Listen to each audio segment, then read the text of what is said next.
বৈষম্য বিরোধী ছাত্র আন্দোলন, জাতীয় নাগরিক কমিটি, তাদের সঙ্গে মূল স্টেক হোল্ডার বাংলাদেশের রাজনীতির জাতীয়তাবাদী দল বিএনপির একটি দূরত্ব তৈরি হচ্ছে। এই দূরত্ব বা এই একটি পরস্পর বিরোধী একটি বাদানুবাদও তৈরি হচ্ছে কেন? কি কারণে হঠাৎ করে এই বিষয়গুলো সামনে আসছে? যে আপনাকে ধন্যবাদ আমার সঙ্গে আলোচনায় যারা আছেন এবং যারা শুনছেন সবার জন্য শুভেচ্ছা থাকলো।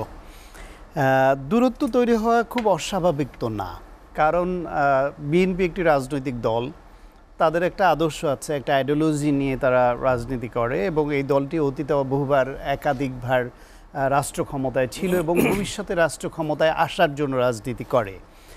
পাশাপাশি অন্য রাজনৈতিক যে দলগুলি আছে এবং নতুন ছাত্রদের যে সংগঠন আছে তাদেরও নিশ্চয়ই ক্ষমতায় যাওয়া বা ক্ষমতার অংশীদারিত্ব নেওয়া এবং তার মাধ্যমে দেশ সেবা করা, দেশের মানুষের জন্য কাজ করা, এটাই তো আকাঙ্ক্ষা। রাজনীতি করবার এর বাইরে তো আর কোনো কিছু বিষয় নাই। সেই ক্ষেত্রে বিএনপি তাদের পলিসি, তাদের আইডিওলজি, তাদের কর্মকৌশল মতো আগাবে। 250-টিরও বেশি ডিজাইন অপশন নিয়ে ওয়ালটন স্মার্ট ফ্রিজ, বোঝে আপনার প্রয়োজন। নিশ্চয়ই অন্য দলের সঙ্গে একই সেটা হবে না, তাহলে তো ভিন্ন দল হতো না। একই আদর্শ, একই কর্মকৌশল, একই পথমত হলে তো ভিন্ন দল হতো না। তো যেহেতু ভিন্ন দল, সেহেতু তাদের মতপথ ভিন্ন হবে, তাহলে মতের অনৈক্য হবে। আর মতের অনৈক্য হইলে ক্ষেত্র বিশেষে দূরত্ব তো তৈরি হতেই পারে। কিন্তু শুধুমাত্র শিক্ষার্থীরা যে একটি রাজনৈতিক দল গঠন করবে এই ঘোষণা দিয়েছে, সেজন্যই কি আসলে মূল এটা ধরেন জামায়াত ইসলামী আর বিএনপি দীর্ঘদিন ধরে একই সঙ্গে ফ্যাসিবাদ বিরোধী আন্দোলন করা, একই সঙ্গে নির্বাচন করা, একই সঙ্গে নিপীড়নের শিকার হওয়া, এরকম দুটি দল হওয়ার পরেও তো আমরা প্রকাশ্যে জামায়াত ইসলাম এবং বিএনপি একে অপরের বিরুদ্ধে অভিযোগ পাল্টা অভিযোগ শুনছিলাম, তাই না? কেন শুনছিলাম সেটা? কারণ দুটো ভিন্ন রাজনৈতিক দল, দুইটা দল রাজনীতি করে, নির্বাচন করবে এবং রাষ্ট্র পরিচালনার দায়িত্বে যেতে ইচ্ছুক, চেষ্টা করে। ঠিক একইভাবে ছাত্ররা যদি রাজনৈতিক দল না করত, তারা যদি প্রেশার গ্রুপ হিসেবে কাজ করত, তাহলে হয়তো ইকুয়েশন একরকম হতে পারত। যখন ছাত্ররা রাজনৈতিক দল করছে, তখন তো সেটা অবশ্যই বিএনপি বা অন্যান্য রাজনৈতিক দল তাদেরকে রাজনৈতিক প্রতিপক্ষ হিসেবে দেখবে। আপনার গণ অভ্যুত্থানের পক্ষের শক্তি হিসেবে ফ্যাসিবাদ বিরোধী আন্দোলন এবং এই যে গণ অভ্যুত্থানের একই সঙ্গে পক্ষের শক্তি হিসেবে এদের মধ্যে যেরকম বৃহত্তর অর্থে একটা ঐক্য থাকা উচিত বা আছে, ঠিক একই আবার একটু ক্ষুদ্রতর অর্থে যদি যাই যে ভিন্ন ভিন্ন রাজনৈতিক প্ল্যাটফর্মের বিবেচনায় আবার একটু মতভিন্নতা অনৈক্য তো আসবেই। কিন্তু সেই মতভিন্নতা বা অনৈক্যটার বিষয়টা খুব বড় এখনও আমার মনে হয় না, যে সেটাকে যদি শুধুমাত্র এই কেউ কাউকে ছাড়বে না, যে কথার উত্তর কথা দিয়ে দিতেই হবে এবং সেটা দিতে গিয়ে আরও দুইটা উস্কানি দেওয়ার সুযোগ তৈরি করে দেওয়া, এবং যারা এই শক্তিগুলোর মধ্যে ফাটল ধরাতে পছন্দ করে বা ফাটল ধরলে একটু দূরত্ব তৈরি হলে লাভবান হবে মনে করে, তারা আবার এটাকে লুফে নিয়ে আরও একটু উস্কানিয়ে দূরত্বটা বাড়ানোর চেষ্টা করে। ফলে এইখানে বিএনপি হোক, ছাত্ররা হোক, জামায়াত ইসলামী হোক বা ডান বাম অন্যান্য রাজনৈতিক শক্তি হোক, যারা গণ অভ্যুত্থানের পক্ষের শক্তি, তারা রাজনৈতিক কৌশল বিবেচনায় মতভিন্নতা যেমন থাকবে, নিজস্ব কৌশল থাকবে, কিন্তু সেটাকে আবার সঙ্গে সঙ্গেই একজনের বিরুদ্ধে একজনে কথা বলে মাঠ গরমের যেই রাজনীতি, সেটা করতে গিয়ে দূরত্বটাকে বাড়িয়ে দেওয়া, সেটা খুব কাঙ্ক্ষিত নয়।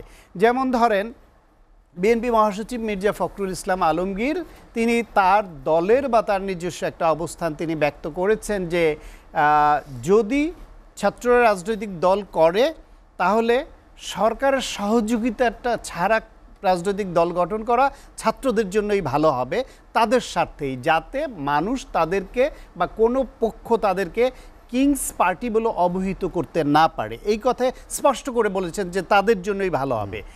দ্বিতীয় একটা কথা বলেছেন যে যদি ছাত্ররা রাজনৈতিক দল করে এবং তাদের প্রতিনিধি যদি সরকারে থাকে, কারণ আমরা জানি যে এই গণ অভ্যুত্থানে সম্মুখভাগের থেকে আন্দোলনের নেতৃত্ব দিয়েছে কিন্তু ছাত্ররা, ছাত্রদের সঙ্গে যোগ হয়েছে এই ফ্যাসিবাদ বিরোধী 16 বছর ধরে আন্দোলন করা রাজনৈতিক শক্তি আর সাধারণ জনতা। সেই বিবেচনায় যদিও এটাকে ছাত্র জনতা বলা হচ্ছে, জনতা সঙ্গে ইনক্লুডেড হচ্ছে পলিটিক্যাল পার্টিসগুলা, কারণ ছাত্রদের নেতৃত্বে আন্দোলন হয়েছে এবং এই ছাত্রদের নেতৃত্বে যারা সমন্বয়ক ভূমিকা, প্রধান ভূমিকা পালন করেছেন, যাদের পেছনে ছাত্ররা এবং অন্য সকল রাজনৈতিক শক্তি একযোগে ঝাঁপিয়ে পড়ল, তাদেরই 3 জন প্রতিনিধি কিন্তু সরকারের উপদেষ্টার পদে আসীন হলেন।